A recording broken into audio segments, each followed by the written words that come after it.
Evening, sim racing fans, and welcome to another Thursday night of short track action on LSRTV from 340 Speedway Road in Ridgeway, Virginia. The Paperclip plays host to the next installment of the 2015 Upstate Racing League Les Enterprises MP Roy Incorporated Pro Late Model Series from the virtual Martinsville Speedway. We get set to get going for the BRM Slamming to Do 100 laps on tap tonight as these guys get back on track, and we welcome you inside the LSRTV broadcast tower. Evan Pasoko, Cisco Scaramuza along for the ride with you. As always, Laura Lawson down in the production holler in Cisco. We move from Oxford on to Martinsville. It's major short track after major short track. This one, though, a little bit more well-known. The NASCAR Sprint Cup Series put on quite a show here just a couple of weeks ago, and now it's time for these Upstate Racing League Pro Late Model guys to go at it. Qualified right now beginning to draw to a close, so with that, we'll go down trackside for your opening ceremonies and kick it off with the singing of our national anthem. Oh, say, can you see by the dawn's early light what so proudly we hailed at the twilight's last gleaming, whose broad stripes and bright stars through the perilous fight o'er the ramparts we watched were so gallantly streaming, and the rocket's red glare, the bombs bursting in air, gave proof through the night that our flag was still there. Oh, say does that star-spangled banner yet wave o'er the land of the free and the home of the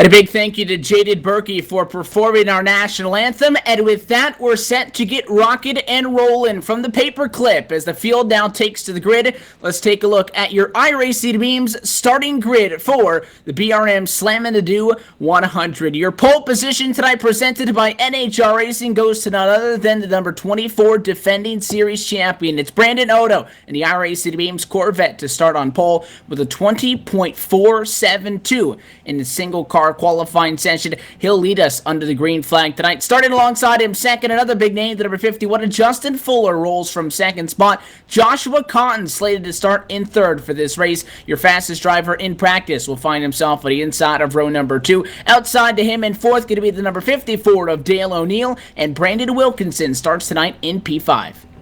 Starting P6 tonight's going to be the number 41 machine of E.J. O'Rourke. Had a decent run last week. Starting right behind him in the 7th spot is going to be C.J. Laverne. To his outside, slated to start 8th, is the number 22 at T.J. Graves. Behind them, starting 9th, is A.J. Bunch. And to his outside, the 75 of Cody Myers. Dylan Godet's number 26 will start in 11th position this evening. It's the number 12th spot going to Philip Thompson. Charlie Ryan will find himself in 13th. It'll be a 14th for your in-race reporter tonight. The number 71 Nicholas Rasmussen and Danny DeBook rounds out your top 15 cars. Eric Hag in the Hag TV Ford Fusion going to roll off 16th. 17th going to go to Stefan Marinak. 18th going to go to John Ada. 19th to the 20 car of Al Smith Jr. And 20th going to go to Justin McDuff.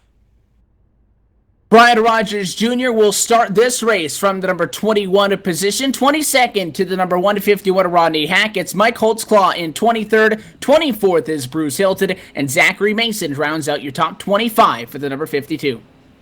Cale Frenier is going to roll off 26, and then it's Roger Holtzclaw and Jay Dubuque going to start on the last row here, and that'll make up your 28-car field tonight.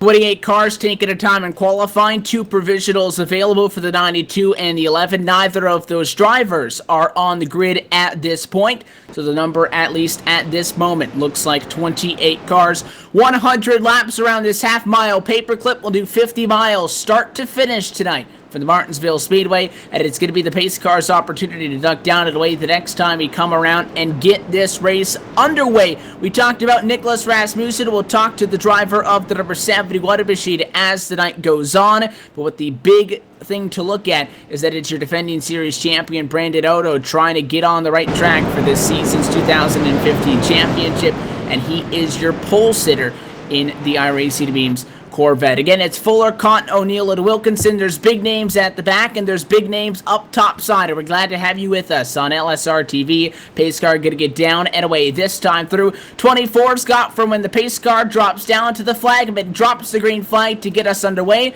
By the way, that's a big window at Martinsville. We come through turn number 4, looking for the green flag, and out of the corner, green flag in the air, racing we are from Martinsville. The BRM slamming a new 100 is green, and a good start for Justin Fuller. Topside, the A to Z Wraps.com 51 tries to pull out a race lead, then in the 24 challenges back bottom side. It's side by side for the race lead as well for 3rd, 5th, 7th. Everybody still stacked up 2 abreast, the 3 and 4. It's going to be really hard to make that outside work, as we saw a little bit of contact there between the 44 of CJ LeVere and the 14 of AJ Bunch. They got into it a little bit. Now the 17th going to pull down in front of the 14 of AJ Bunch. That's Philip Thompson. He's able to get to that bottom line. And right now, EJ O'Rourke trying to make it work on the outsides. He's going to get around, or try and get around the 56 as they get checked up behind the 81 of Joshua Cotton. EJ's trying to get down to that inside, or at least make a race out of it. The battle for the race lead continues down to turn number 1. The 51 adjusted Fuller just got past in 4. Crossover on Otto and got the left side tires on the apron down in turns 1 and 2. He really had to give it some wheel to keep that number 51 pointed the right direction. And with that, now the 24 for the first time tonight, single file for the race lead across the start-finish line. Otto takes sole possession of the number 1 spot. Fuller is able to find himself P2. Dale O'Neill topside was actually able to pass that number 81 of Joshua Cotton, so the Twisted T-Chevy up to 3rd, and it is Cotton who started in 3rd, falling back to 4th at the moment. You talked about O'Rourke and Wilkinson. That's the next battle on the racetrack, and the 41 machine still stuck topside, and if O'Rourke can't win that battle, it's a long way till he's going to find any friends, because the 56 is there. He's got the 22 of Graves on the back bumper and the 75 of Cody Myers. Freight train trying to open up. Not going to happen, though. Actually, that 56 of Wilkinson, he cuts EJ a break and lets him down in line. Kind of a interesting move there. We're not usually used to seeing that here. So, you know, a veteran driver lend another veteran driver in. So they're going to kind of maybe take it easy here for a little while. But right now we're green so far on lap number 6. Looks like there's a decent battle right now kind of going on with some kind of further in the field. That's Eric Hag. He's in the 98. He's going to try and diamond the corner a little bit, trying to get that 71 of Nicholas Rasmussen, maybe to loosen him up a little bit there.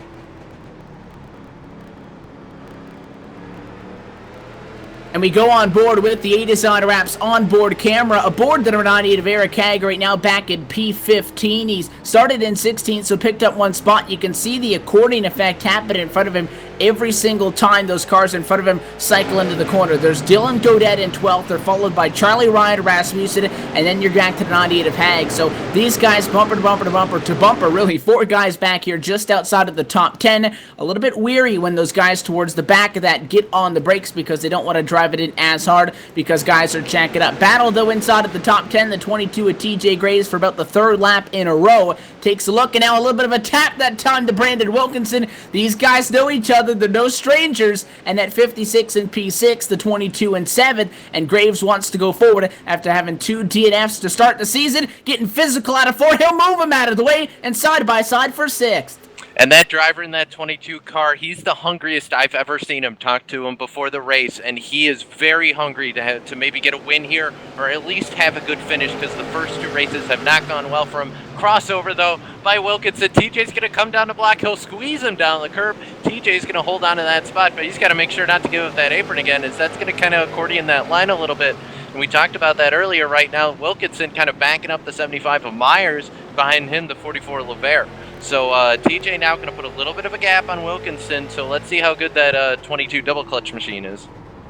The gap at the moment sits at 1 car length, normally goes to about 1.5 or 2 off the corners. The 56 of Wilkinson, not a good exit that time through, so it's on the more positive end of that. Gray is 4th fastest in practice, not the best qualifying effort, trying to march his way back into the top 5. Behind them, Cody Myers even having some problems coming off of turn number 2. These guys now 12 laps in and green all the way, starting to deal with a little bit of handling problems early here at Martinsville. Up front, it is still Brandon Otto. He is pulling away Justin Fuller. The gap between the 1, 2, and 3 place machines is at 0.3 of a second per car. So your leader's trying to get well out and in front of everything else. The battle, though, really continues on outside of the top 15. I know Danny DeBook just went from P16 back to 17th. Open up the door. John Ada, winner on the season, was able to make a move on him not all that long ago. So these guys continue to battle now. 7 seconds off, but all 28 drivers that started this race still on the lead lap at this moment. That won't continue, though, if Brandon Otto catches the back of this lead pack of 28 cars. That is when that clean air no longer becomes as friendly, and he's going to have to work it. With Fuller, O'Neill, Cotton, and O'Rourke all within 1.5 seconds of each other, I wouldn't be too comfortable for the moment if you're Brandon Otto, but it looks like the guys up front, they're not getting all that physical quite yet. Side by side down the back, though, bump and run for the second time. The 56 of Wilkinson gets used up. That time it was from Cody Myers. And the caution's going to fly there. Looks like the 70 guy got a little bit of a love tap, and that's just going to bring out a huge check up there. The 14, the 71, a bunch of people involved there in the secondary crash, so that's going to bring out our first caution of the night. And those were the drivers that we had just seen in the little bit of contact that we talked about in turn number 2. It was that 75 of Cody Myers moves the 56 out of the way in turn 2.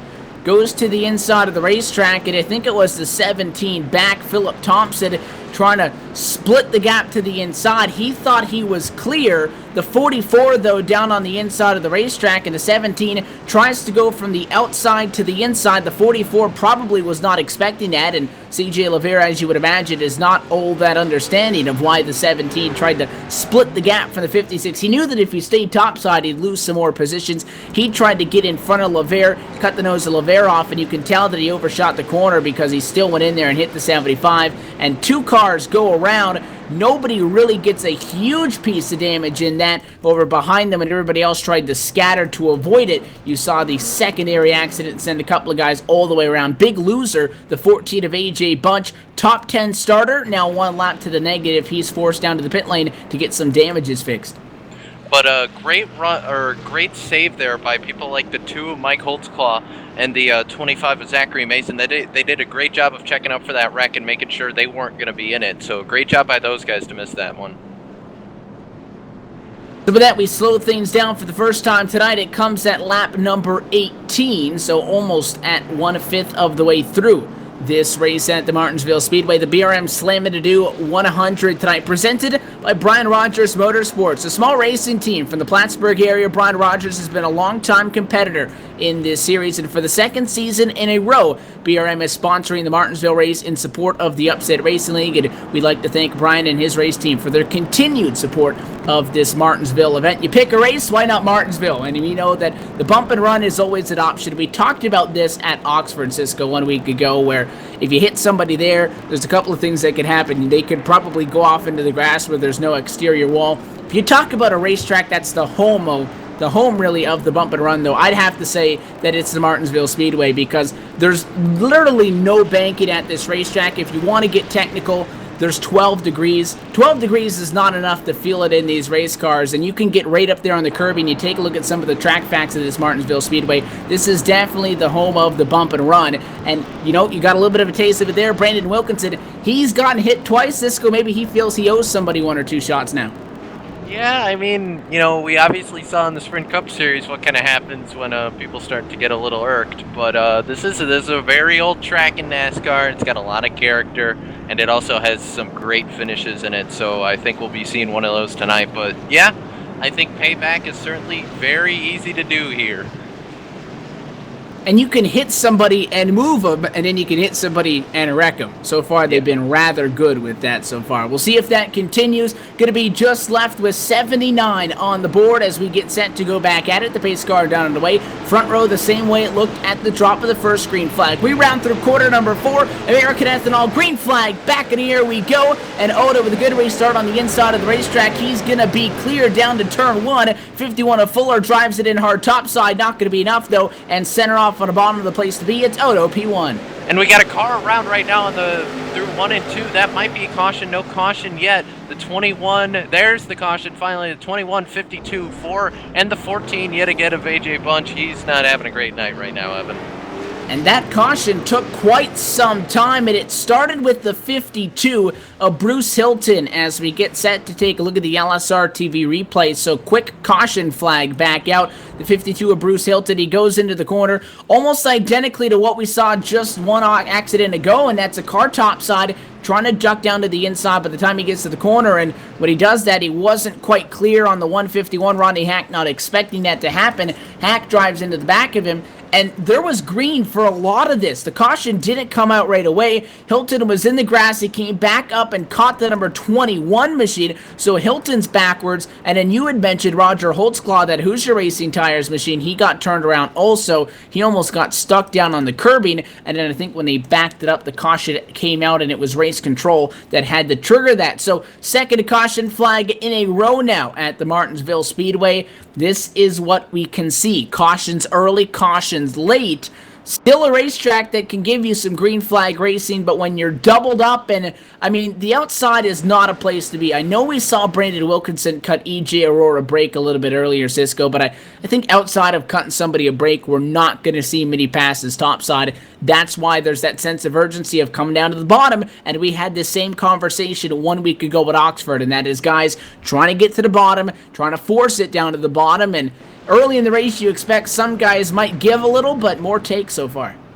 Yeah, I mean, it is similar to Oxford that you want to be on that bottom line, but the difference here is because you have those straightaways, you aren't worried about, kicking the back end of the car out if you're trying to get to that bottom and maybe going down there too soon, unsettling the car. So luckily that isn't as big of a problem here, but you do have to watch out for those curbs because they can basically shoot you right up the banking, so you got to be careful on that. But it's also just a tight track, and the walls are right next to you, and I don't know. It's people do things here maybe a little bit more aggressively than they do on a lot of other tracks, just because of how close quarters this is. It feels like a street circuit in a way. And everybody wants to win Martinsville, too, on top of that. Lays Enterprises MPRO Incorporated, title sponsor on this 2015 Upstate Racing League Pro Late Model Series season. And do want to give a call to them for all of their support. A distributor and retailer of motorsports products, including electronic communications, safety equipment, and race car bodies. So you can check them out at www.laysenterprisesmproinc.com for more information. Lights go off on a pace car, so we get set at it again, and pace car hopes to come to a stop this time, and Brandon Odo wants to be able to get back out in front. None of your leaders have come down to the pit lane yet, so they still have 4 tires on the pit lane, no more and no less. Tire impound on this race is in effect. So the pace car gets down. Odo has been strong on every single restart so far. If you're Justin Fuller, objective might be to just get in line behind him. Green flag flies, and back and away we go. They're at each other's door for third on back. Fuller doesn't elect to go to the outside. This time he ducks in. Top 2 single file behind them. It's O'Neill and Cotton. They're going at it. Graves contact. There goes the 22. Into the inside wall they go, and no caution yet. And Graves is going to try and save it, but can't do it. He's going to stack up the inside line, and there's a huge mess back there. Yeah, I'm seeing the car smoking, and here comes the caution flag, finally. But just a chain of events right there that just got really messy. And that was the 81 and the 54, Cotton and O'Neill, and It was Graves' topside taking the regular off the corner, but the 81, I think, got checked up a little bit after the 54 pushed up on the bottom. So Graves got into the left rear end, and he comes down the track.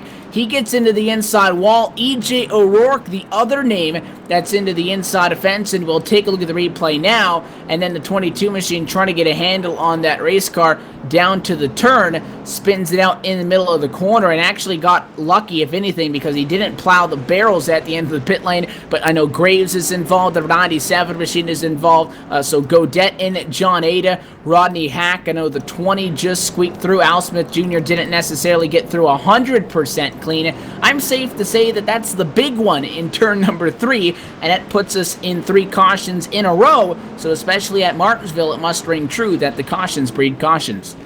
Yeah, like I said, talking about those tight track conditions, I mean, TJ Graves, if he had saved that, that would have been the save of the year right there, Evan, if he would have been able to keep that car straight. But, I mean, it's just not a whole lot of room here, and he wanted to make sure you don't really have an apron here that you can really ditch the car on, and I don't think he could have gotten slowed down in time. And, you know, that just kind of happens. People start to stack up and collect, and, well, you know, it's going to bring the caution back out, and a couple people over the radio are definitely not happy about what happened there. So that took some of the strong guys out right now. Looks like I believe that's the 52 of Bruce Hilton's. He's going to get the lucky dog there. That's going to put him 2 laps down, so he's going to be running alongside the 26 of Dylan Gaudet. Those two are going to be running 2 laps down right now. So the caution is in turn number 3, and what the discussion we're hearing now over the radios is between Brandon Wilkinson and Charlie Ryan. They had made caution, or rather they made contact, Cisco, under the caution flag across the start finish on yellow is out. Wilkinson on the inside of the racetrack. I mean, the 16's got, 1.5 car lengths, including what he is up there already to the outside wall, so I don't think Wilkinson really pinched him, but he made contact, so the 16 turned back into him, and they just about flipped over Brandon Wilkinson's car. So Wilkinson obviously not all that happy about it, and that's what the words are continuing about over the radio. And those guys, by the way, they'll find themselves side by side on row number 3 for the restart, P5 and 6, so that'll be a fun one to watch. Oh boy, that's going to get interesting. Well, looks like they were both going for the same piece of real estate and just maybe locked a little bit, and that set the 56 a little bit airborne there. So a great save by the 56 of Wilkinson, but I think at the end of the day, they were both just trying to go for that same lane. Not really a whole lot you can do. So we reset. It's Odo, Fuller, O'Neill, Cotton, Wilkinson inside of the top 5, and those 5 names all started inside the top 5. We just mentioned Charlie Ryan, one of the biggest movers so far, 13th to 6th. Behind him, Stefan Marinak, the number 96 machine. In the Speed Force, Chevrolet is 17th to 8th so far. Another one of the big movers early here from Martinsville. Pace car back down and away. American Ethanol. Green flag flies back and away we go. And Fuller topside again. Not a good enough jump to challenge. He'll duck in line, and he'll do so into the corner. First fight continues to be between Cotton and O'Neill. The 2 yellow machines go at it down the back straightaway. It looks like Dale O'Neill on the bottom side, though, with the advantage in a Twisted T Chevrolet. We'll see. And right now, it looks like to me, whenever Justin Fuller drives to the bottom there, he kind of stacks up those guys, and now Neil's able to actually get Mike Cotton there. And right now, we have another car around to the front stretch. Huge, right back into the traffic. Caution's going to fly for that. But I saw the 20. Oh, man, there's people wrecking everywhere. And it's a parking lot down the front straightaway. Caution is back out, and it starts with Danny DeBook's number 61 machine. Caution is out, and the 71 and Nicholas Rasmussen slowed into turn number 3 topside. Danny gets into him, and just as that happens, you have the 20 of Al Smith Jr. coming off the corner.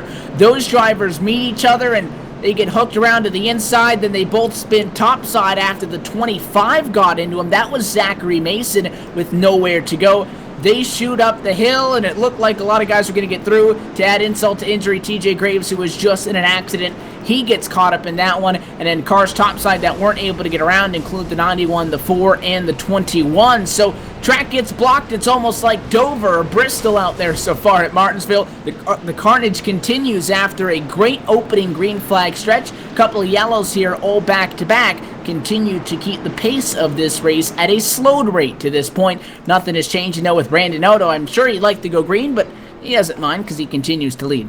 I got to give a call to Bruce Hilton on that caution there because he did one heck of a job missing. He missed that whole caution. He had to drive up through about 3 different wrecks, and he's going to get the lucky dog here. But he did a great job there, Evan, getting through that wreck in that 52 Bill Davis racing machine.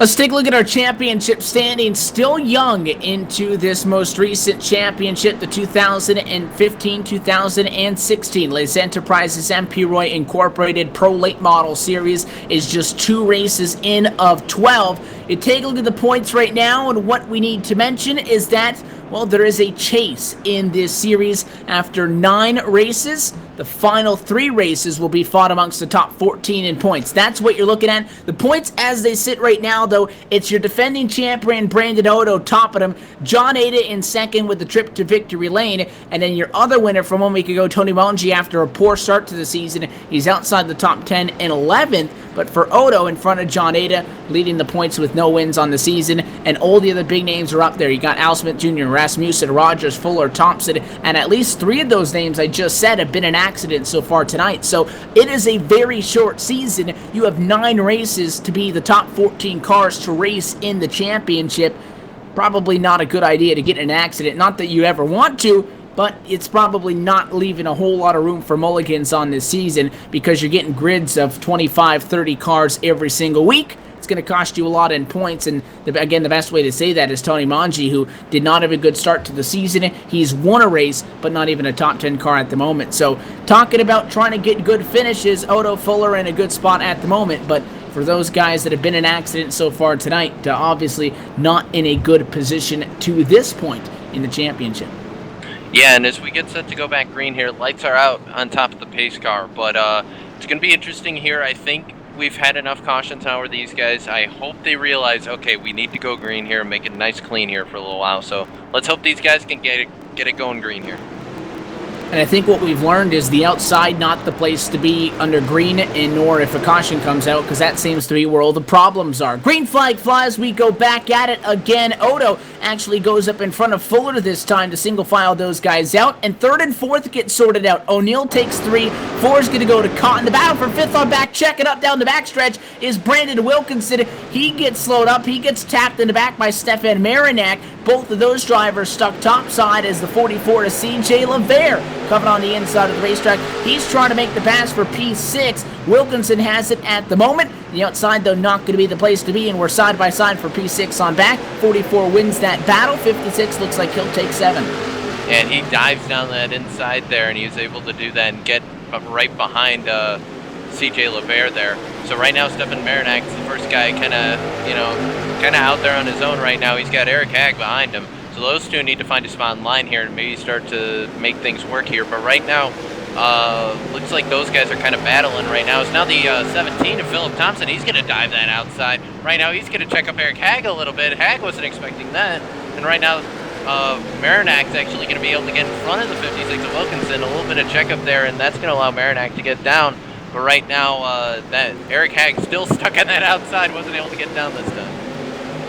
You know, I was interested to see that 17 Philip Thompson was willingly trying to dive that car topside. You mentioned Eric Hag, though, had a great start to this race at a Hag TV Ford Fusion. Back in P16 for the grid, a top 10 car, but going backwards on the outside and still can't catch a break. Cody Myers will dive it to the inside, so the number 75 Valvoline Chevy wants P11. If he wins that battle, that would put Hag back to P12 and would have to deal with the 151 of Rodney Hack, who started outside of the top 20, but is doing pretty good. Battle inside of the top 5, though, and it's Justin Fuller. Wrong direction, contact in turn number 1. Fuller got passed by Dale O'Neill. It was Cotton to the inside of the racetrack, and Cotton went to go there. Fuller tried to dumb in line, and, well, the 81 rather, he was not taking any of that, and he moves Fuller topside on the racetrack. Fuller struggles to hang on, falls to 4th, and now Charlie Ryan wants to boot him from that spot as well. And Cotton, meanwhile, is going to lead that charge on the inside. It looks like Justin Fuller is the first car that's kind of the odd man out there. He's stuck on that outside. So he's going to try and maybe get behind the 16 of Ryan. But if that's CJ LeVere. If CJ LeVere has anything to say about it, he's not going to let him in. So, and those two, the 44 and the 96 of Stefan Marinak, those guys are teammates. So they're definitely going to be trying to work together to get past that machine of Justin Fuller, but now Fuller's going to get to the front, actually, of the 16 of Charlie Ryan. But they're going to check up now. As meanwhile, another battle behind them. The 17 right now is going to kick the 56 of Wilkinson to the outside. So Wilkinson, he's heading backwards. The Smith Media Production Chevrolet of Nicholas Rasmussen now goes to the inside after that 17 of Philip Thompson made the move. So the common denominator here is Brandon Wilkinson going the wrong direction. Started P5 tonight in 10th at the moment. They lose another spot. There's Cody Myers. We just talked about Myers trying to get around Haig. He'll get the spot. Haig is single filed up behind these guys. Look at Eric Haig to the inside. He is not settling down at all. And as cross flags fly that time through, action continuing outside of the top 10 as these drivers try to get back under a green flag pace. With that, and we cross the halfway point, let's take a look at where they run at the moment.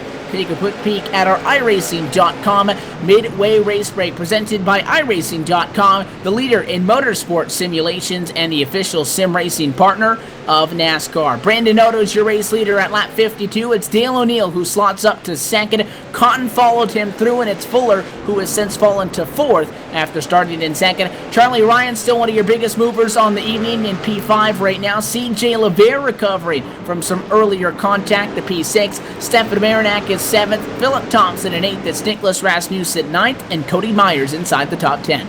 Bit of a battle for 11th right now. Brandon Wilkinson and Eric Haig, they're running 11th and 12th as they run right now. EJ O'Rourke has made a decent comeback. He's back up to 13th.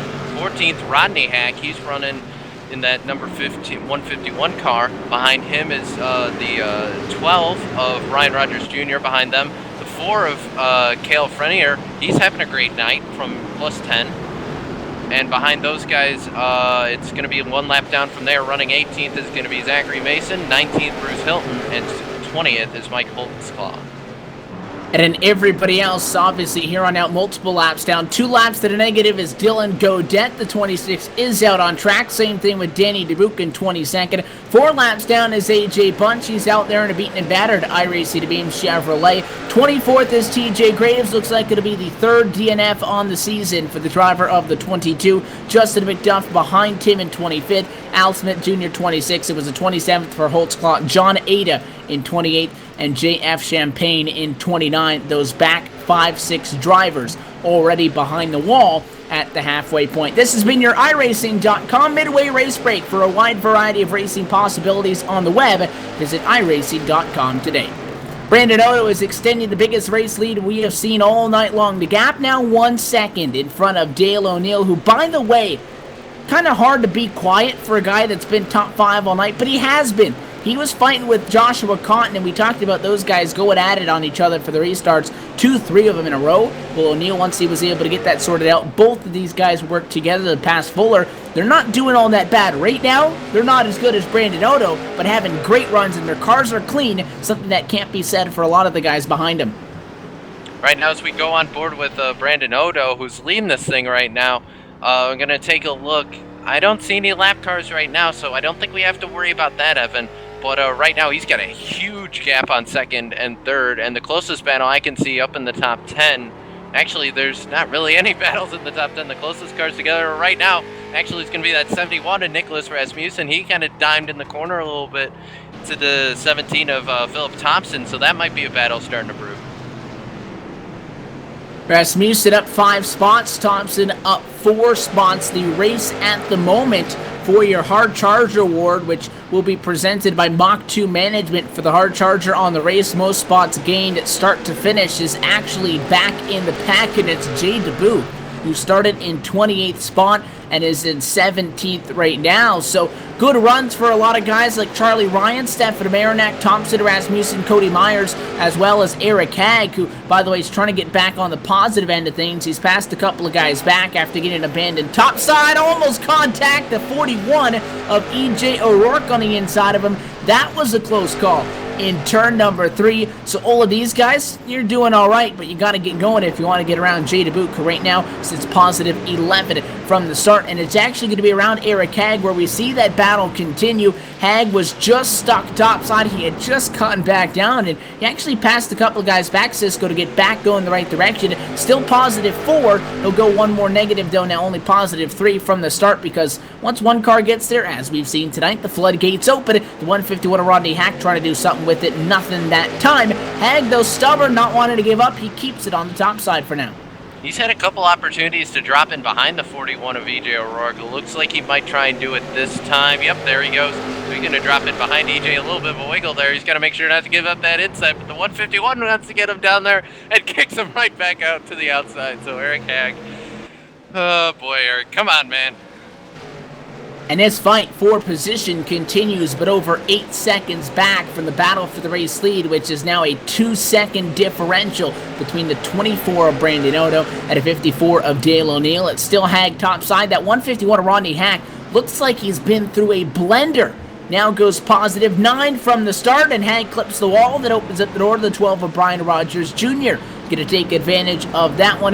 He jumps down to the inside of the racetrack as well, and also again what I mentioned, that number 12 machine getting through there. Brian Rogers Jr., big part of tonight's presenting sponsor in Lake City RC Speedway. Mountain Dew machine picks up another position. He's also in the running for that Mach-Wood Management Hard Charger Award. That still be determined, but with 17 drivers on the lead lap, we close in on 30 laps to go from Martinsville. We'll step away for one brief moment, go LSRTV non-stop so you don't miss the moment of the action, and back for the race with the checkered flag in a moment. You're watching the BRM Slammin' to Do 100 from Martinsville Speedway. It's the Upstate Racing League on LSRTV.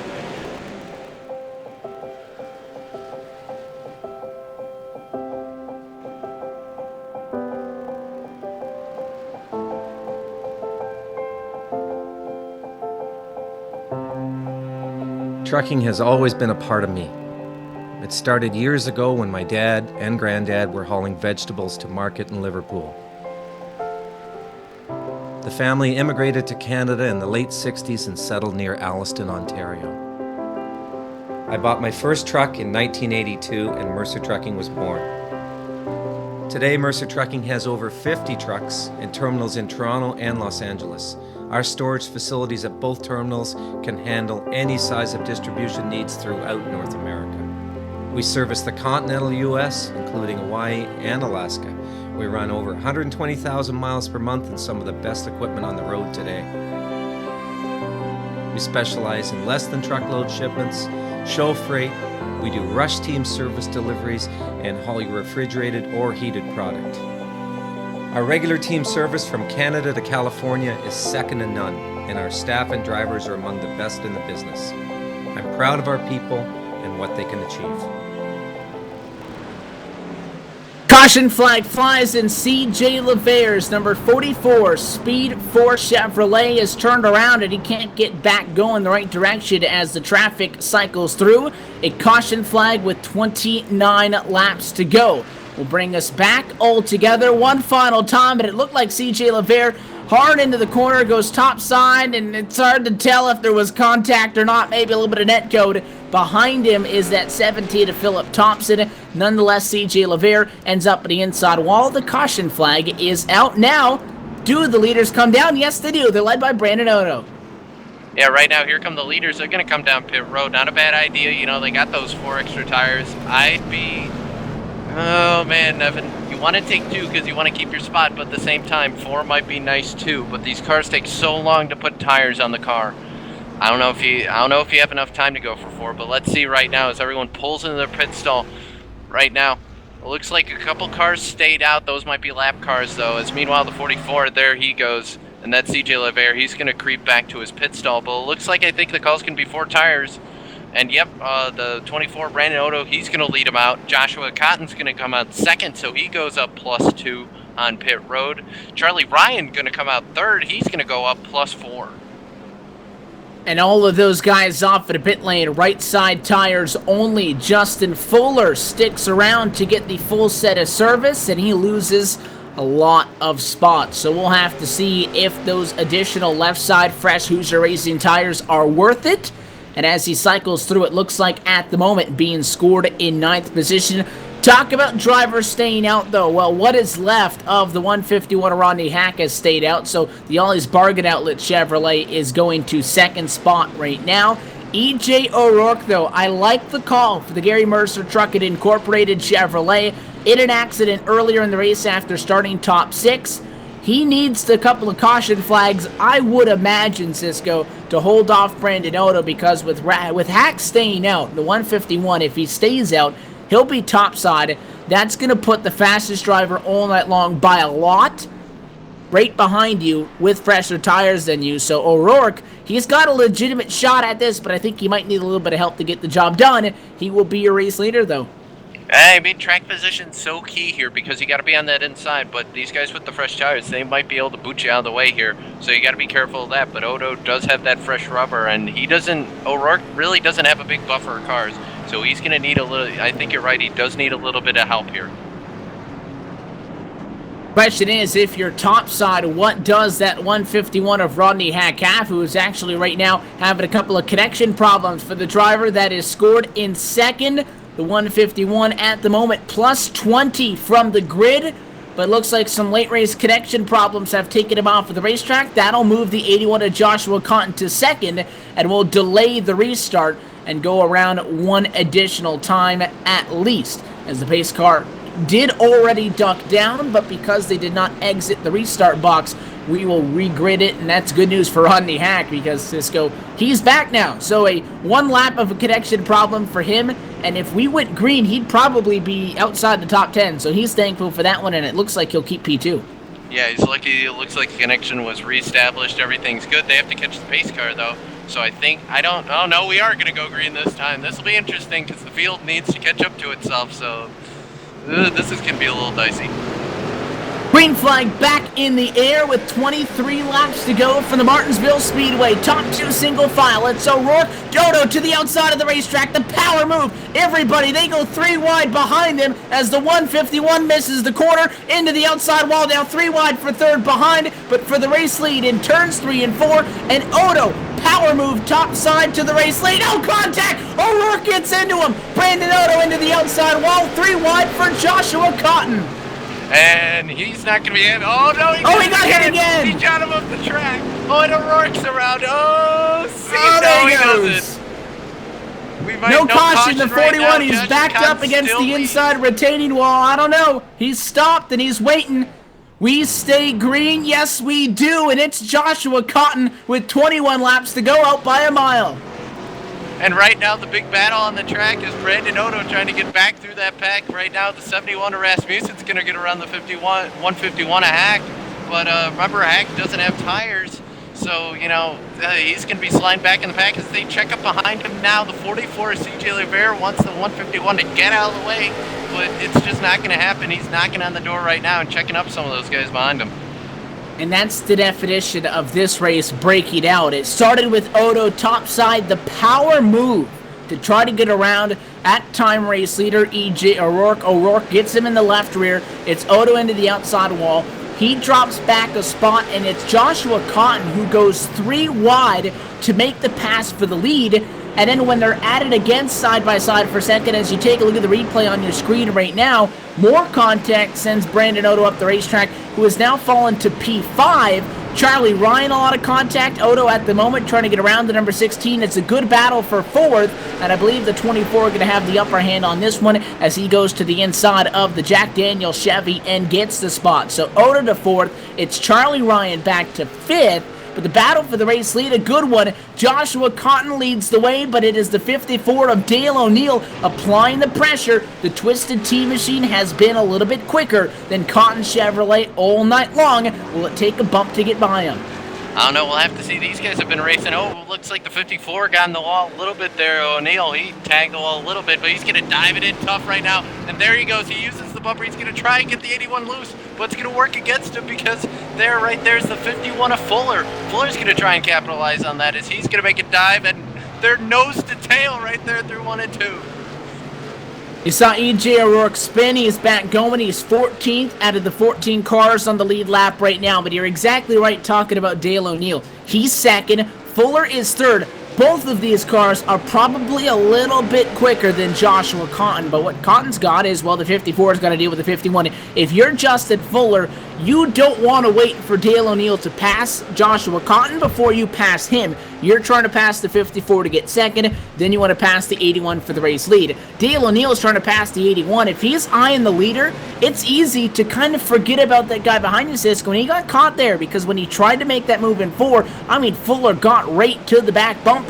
The top 3 drivers, less than half a second separate them inside of 15 laps to go. Yeah, this is going to be a great battle here, but right now I'm seeing a battle back in the pack a little bit. Off the wall was Eric Hag in the 98. He bounced off the wall a little bit, so right now he's stuck on that outside yet again, as right now the 25 of Zachary Mason's going to try and make the moves on the inside. And right now, another battle back there is the 2 and the 4 of Frenier and Holtzclaw. They've been going at it basically this whole race, and I think those 2 cars have also been through a blender tonight. A lot of racing going on back in the pack, but the battle everybody looking at, the battle for P2. Fuller peeked to the inside that last time. This time, he goes top side and diamonds the corner with a really wide entry. Great run off, and Fuller a nose to the inside. Can he get the spot? No! Door is shut, and he lets them know what he thinks about that one. Dale O'Neill shuts the door on Justin Fuller, and Fuller ushers him topside. And 54 in the wall a little bit. He's not going to do it this time. He's not that crazy. 51 on the inside. That's Justin Fuller. He's going to try and get the run off. The 54 is going to try and get the run off. But the 51 slides the tire. Cleared him. And O'Neill's going to dive back down the inside. But here comes Fuller again. He's going to use the bumper. There it is. 1 shot. 2 shots. Here they come out of the corner again. But it looks like the 51's just spinning those rear tires. He can't really get the grip. But right now, if those 2 keep battling, Cotton could just look in his mirror and say, bye-bye. And if you're not hitting the guy to move him as you go on with the A-Design wraps on-board camera with that 51 adjusted Fuller, if you're not hitting somebody to move him, Cisco, you're letting them know, I'm here, I want to go by. The 54 Dale O'Neill doesn't care that Justin Fuller wants second, so these top 3, they are at each other's throats, and I'm surprised that Cotton wasn't able to pull a little bit more than they did when those guys were side by side, because if you got Fuller mad at O'Neill and they're hitting each other for second, there's no better scenario for the race leader. Cotton, though, still not in the clear. I think what has been made clear, though, is it's going to take a bump and run to get the job done at Martinsville. 8 laps to go. Here right now, as they dive in the 1, we're starting to see that they're kind of forming back together right behind the 81. So we'll have to see, does O'Neill have anything in the closing stages of this race? And kind of sneaking back into that picture is the 24 Voto. He doesn't look like he has much of a car left, but remember, he does have fresh rubber, at least on one side of the car, so that'll help right now. As right now, it looks like the 54 here, he comes out of 2. He's got a decent run right there, so we might be looking to see the 54 make a move here before too long. The gap right now, the closest it's been since they made contact a couple of laps ago. O'Neill pulling on Justin Fuller. Did the 51 use up that race car by getting physical for second? It leaves Dale O'Neill with a small window of opportunity. 5 laps to go. This next time by, a caution flag would now end this race. No green-white checkers. You're racing through to the next flag. It's Cotton O'Neill. O'Neill not as good on corner exit as Joshua Cotton is. I think that's going to expect, though, because when you get close to somebody, what do? You drive it in harder into the corner. The 54 might have to drive it a little bit too hard and hit him if he wants to do it. He lost time, though, that time at a 2. Joshua Cotton is trying his best to just run his own line and keep the eyes out of the rearview mirror, although realistically there's no way he doesn't know the 54 is there. He knows it. He's just trying to block it out and do his own thing with 4 to go.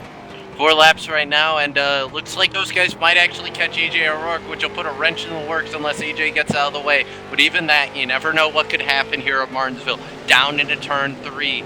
They're going to get 3 laps to go on the line. The 54 of Dale O'Neill. We know he has a strong car. Does he have anything left for our race leader? 3 to go right now. Dive back into 1. The 54 really dives it in there. He's going to go up on the curb a little bit. Got That's the curb, shoot though. him up the track. He caught the curb. It was a great entry. I don't even think he overshot it, Cisco, but the left side tires on the curb, it cost Dale O'Neill some time. This time by 2 laps to go. It's 2 car lengths. Cotton and O'Neill with 1 mile remaining. And here comes the 54 yet again. He's going to dive it in there. We know he's desperate. Do you think we'll see a turn?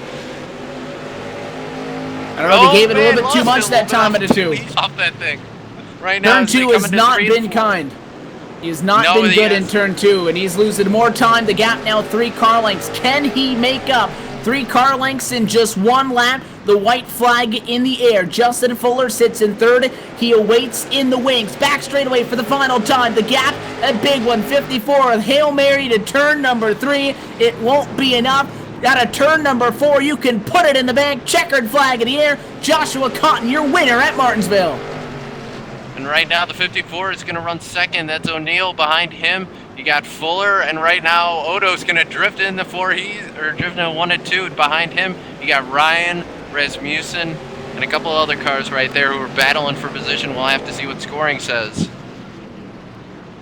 Brandon Odo leads 72 laps tonight, comes home in 4th, and will still look for his first win in the 2015-2016 Les Enterprises Emporia Incorporated Pro Late Model season, but will probably retain the points lead with another top 5 finish tonight.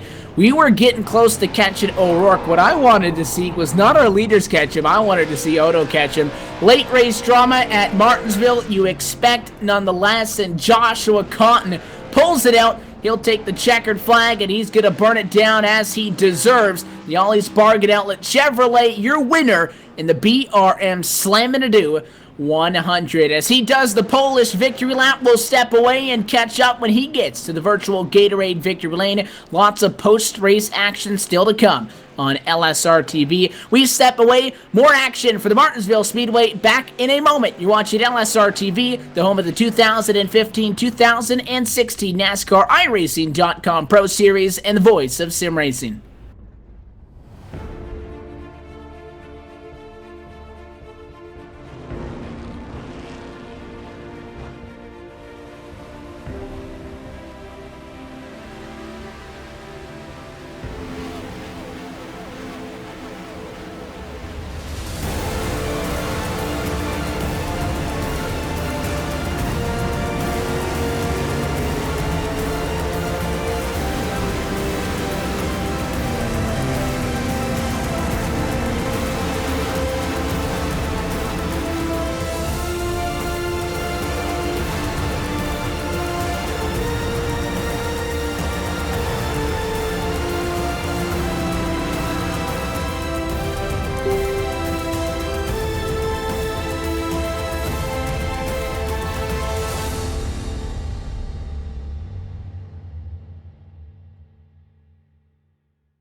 Domino's TYJ Racing League is proud to announce we are now taking driver applications for our $2,500 purse inaugural season going green January 2016.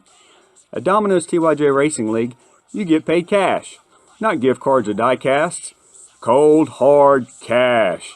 You get paid for finishing 1st through 20th in our championship and 1st through 3rd, plus a lucky dog bonus in all of our 20 races, plus other cash bonuses. You're going to like the way you look. All the way to the bank.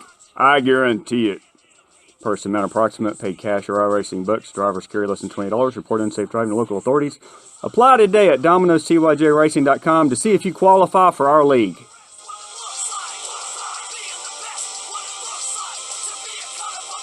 And join our preseason Thunder tryout races Saturday nights at 8 p.m. through the end of 2015 to see if you have what it takes to make the cut and some cash.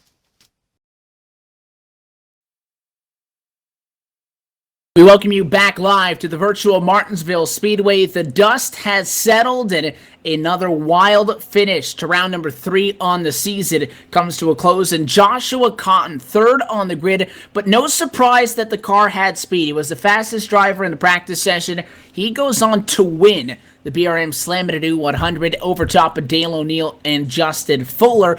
Brandon Odo, though, as we mentioned, it was the driver that led 72 laps on the night and looked like it was his. He about made a pass on E.J. O'Rourke on the outside. That tells you how good that car was on those fresher tires. We'll talk to him as we welcome you into the LSRTV post-race show. Caught up down on the pit lane with the driver of the number 24 machine, Brandon.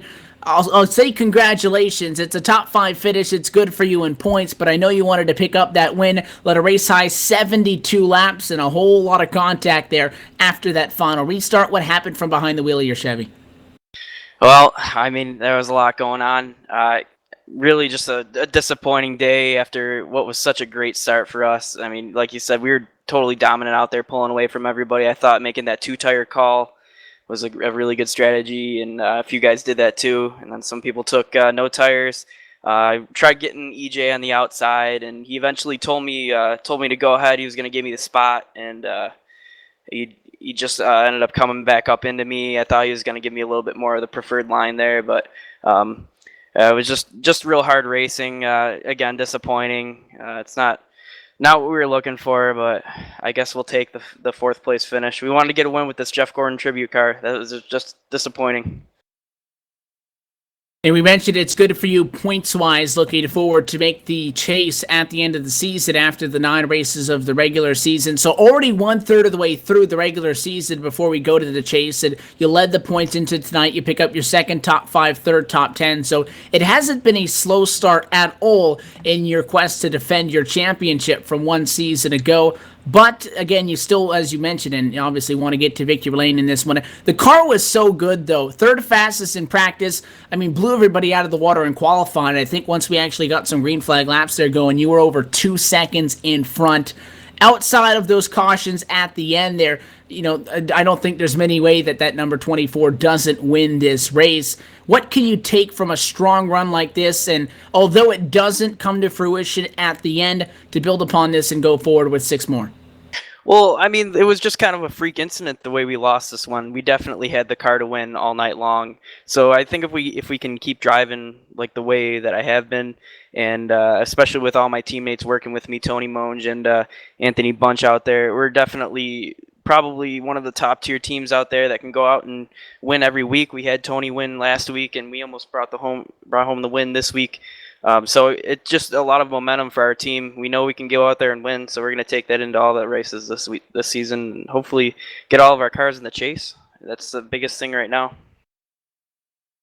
And a tough race for a couple of your teammates here tonight. We look forward, though, for the Lake City Hobbies 100 in 1 week's time before we have an off week for the Thanksgiving break. We'll be at the Irwindale Speedway, the Outer Loop, and if I remember correctly, you're a little bit of a fan of that racetrack. Absolutely. I love that track. I love the outside line there. It makes for some great racing. Kind of reminds me of the dirt car, the cushion up top. So, look for us to be fast there. We won that race 1 year ago. So, that's a great track for us. And you're no stranger to dirt as well outside of the same brand. And a P4 tonight, I know it's not what you wanted, but some good stats to get the season rolling. 3rd top 10, your 2nd top 5. Who you want to thank for it? I got to thank everybody watching. I got to thank Jordan, Jeff, Chris Hammond watching, all the Peak Hall gang. I got Ryan DeVry, Colin Davidson, and Chris Platt all there watching over here at Alfred State. I got to thank all of my sponsors, iRacing Memes, Pole Position Raceway Buffalo, all the guys over at Team iRacing Memes. Again, Tony Monge and Anthony Bunch. Just everybody that's watching tonight, and of course you guys up in the broadcast booth. This is one of the first times I've been able to talk to you this season. So, keep going, guys. Well, I know it's not how you would have liked it to go, but it was exciting to us for us here topside at the end. Brandon, again, thanks for sticking around and chatting. Congrats to you on a decent finish, and we'll see you in Irwindale next week. Thanks, guys.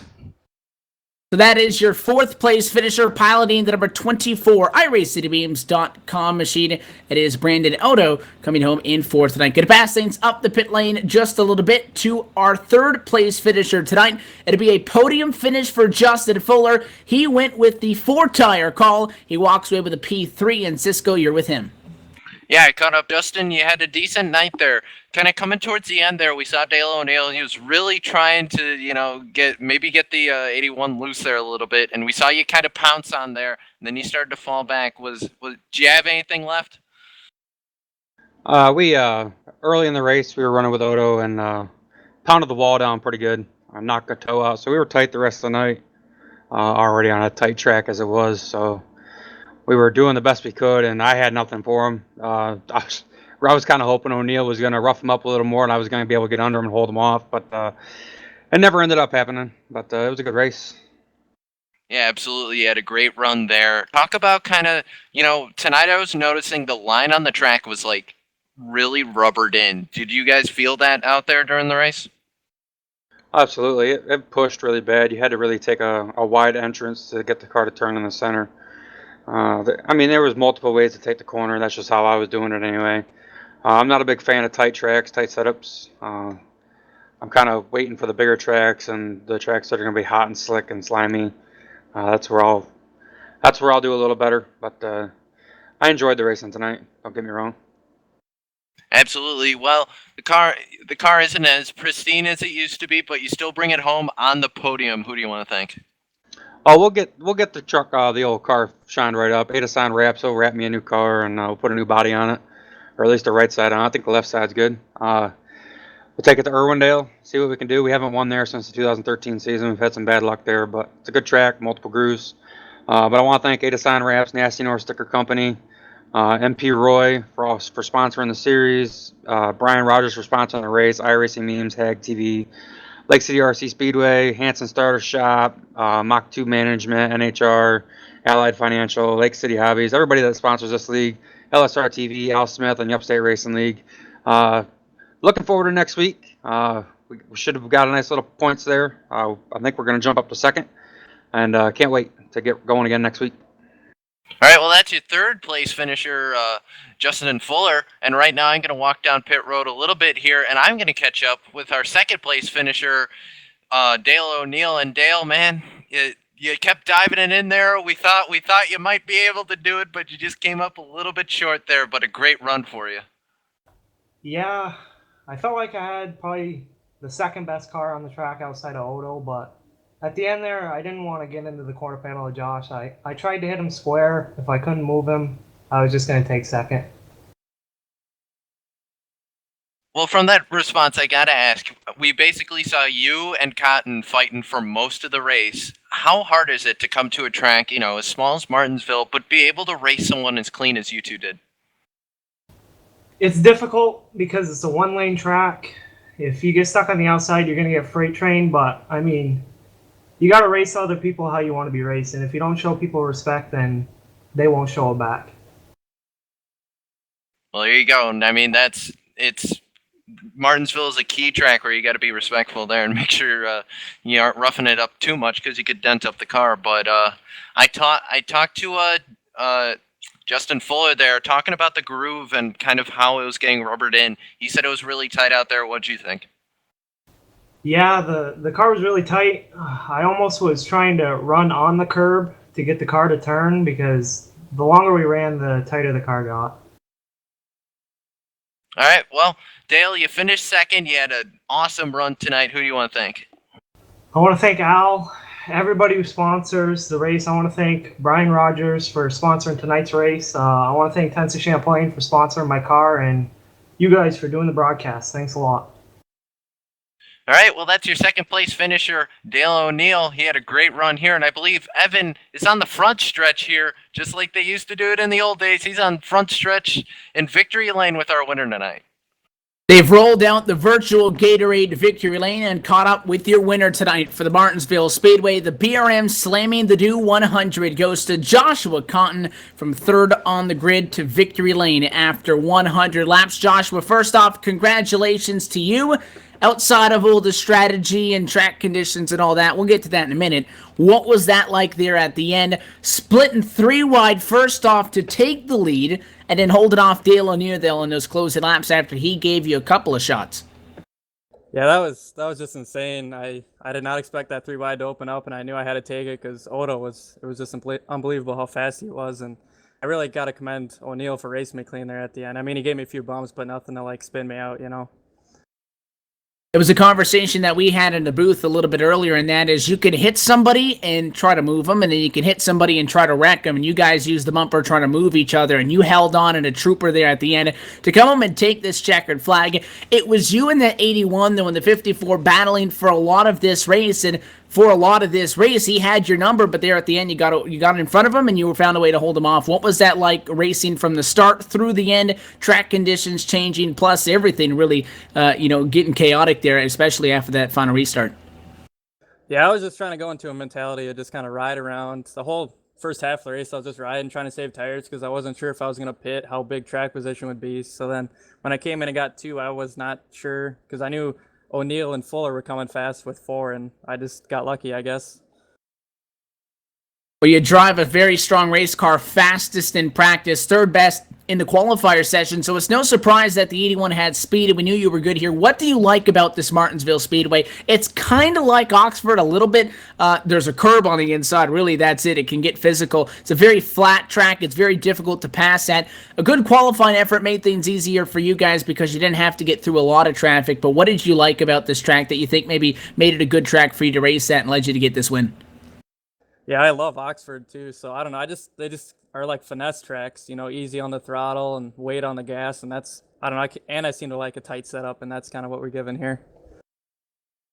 You definitely put on a show there at the end, and could have backed out of it, could have stayed in second or third and gone back at it, but you saw the opening, you took it, and you're able to walk away with the checkered flag tonight at the Martinsville Speedway. A big boost for you guys in your hopes to make the chase on this 2015-2016 campaign. So we look forward to next week. We go to the Irwindale Speedway. Very different from here. Instead of riding the bottom, a lot of guys are going to be topside. What's your predictions going into the Lake City Hobbies 100? I guess I haven't really even thought about it. Just survive it, and hopefully I can get a good top 5 finish. That's all I'm kind of shooting for. Well, I'll agree with you that survive it a key every week, and you do that tonight. You keep a pretty clean race car through to the end of it, and we take a look at that car as you did some burnouts here on the front stretch a little bit earlier on in this one. Who do you want to thank for this one? Any sponsors or shout-outs to power you to this win here this afternoon? I'd just like to thank everybody at Upstate. Like, Al does an amazing job doing this, putting this league together. And everybody at Midstate Mafia, Rodney Hack, Charlie Ryan, and Greg Netherwood for spotting for me. Well, I want to thank you for putting on a show for us, first off, with that 3-wide pass for the win. Josh, also thanks for sticking around and chatting. Congratulations once again. Hopefully we'll be able to talk to you next week. We'll see you then. Yeah, thanks. That is your race winner from the Martinsville Speedway, round 3 of 12 on the 2015-2016 Lays Enterprises MP Roy Pro Late Model Series. The BRM slamming the Do 100 goes to Joshua Cotton, who we knew Martinsville would be fun, Cisco. We had the same conversation at Oxford. We'll probably have the same conversation at Irwindale, talking about how we know Irwindale is going to be exciting, and it topped it. But, I mean, Martinsville, the home of the bump and run. And, I mean, it wasn't even a bump and run that won it for Joshua Cotton. It's going 3 wide at a track that you could barely fit 2 wide at. Yeah, I mean, I talked about how tight it feels like a street circuit, and then they go and just blow it out of the water and go 3 wide to win the race, and that was insane. I've never seen that done before here, and that just goes to show how out on the line these guys get. These are really great drivers here at Upstate. Well, they definitely had to work for this one. So Joshua Cotton, your race winner tonight. He finishes on top. Let's take a look at the LSRTV full field rundown to wrap things up tonight from Martinsville. Dale O'Neill comes home at a second spot. It was Justin Fuller in third, Brandon Odo in fourth, and Charlie Ryan inside of the top 5. Nicholas Rasmussen comes home at a P6. It was a 7th for Stefan Marinac. Brandon Wilkinson in 8th position. Cody Myers in 9th, and it was a P10 to Philip Thompson.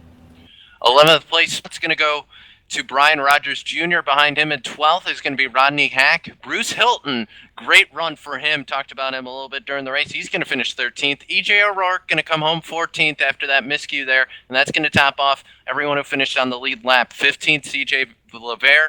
16th, Eric Hagg. 17th goes to Zachary Mason. 18th goes to Cale Frenier. 19th to Mike Holtzclow. And 20th to Jay DeBuc. And I believe, it will wait for official word, but I believe Bruce Hilton is going to be the Mach 2 Management hard charger who finishes plus 11 at the end of the night. These other names, though, not quite as fortunate. Dylan Godet in 21st. Everybody from here on out pretty much behind the wall. It was Danny DeBuc 22nd, 23rd to AJ Bunch. TJ Graves, 3rd DNF on the season in 24th, and he's even yet to pull that car into the garage area. It still sits in his stall. P25 is Justin McDuff. Al Smith Jr. in 26th. Holtzclaw 27th. We talked about John Ada, JF Champagne through the 29th position. So Martinsville gone. We go to the Irwindale Speedway. And by the way, we haven't really talked about it first off a whole lot in these first 2 races, Cisco, but with it being a 12-race championship, that's short, and it's 9 races till you get to the chase, so that's even shorter. already 1/3 of the distance there. So to get that point in there, to know that really these guys don't have a lot of time to sit around and dilly-daddle or whatever you want to call it, we go to Irwindale, which is a track that you can't really predict because the outside's the best way around, but it's a very wide track because we're doing the outer loop. You can drive it below the apron and try to slide job somebody. We've seen that happen before. We'll probably see that happen again. That could be quite a physical race. Yeah, definitely.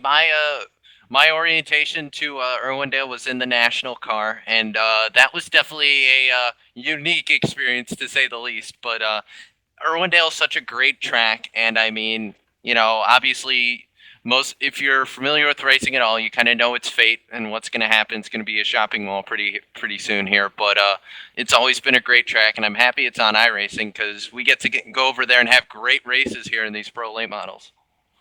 It'll soon become much like the USA International Speedway. It lives on in iRacing, and we will see it in 1 week's time back here on LSRTV next Thursday for the Lake City Hobbies 100. There's a lot of exciting stuff coming up this week on LSRTV. We encourage you to go to livesimracing.com for a full broadcast schedule, as well like us on Facebook at facebook.com/livesimracingtv. Friday night, we have the Rodcar Truck Tour doubleheader with the iSuperspeedway.com Racing Series. Saturday night, some more action on LSRTV2. We have Monday, RSR Full Throttle Cup Series. Obviously, Tuesday, the NASCAR iRacing.com Pro Series.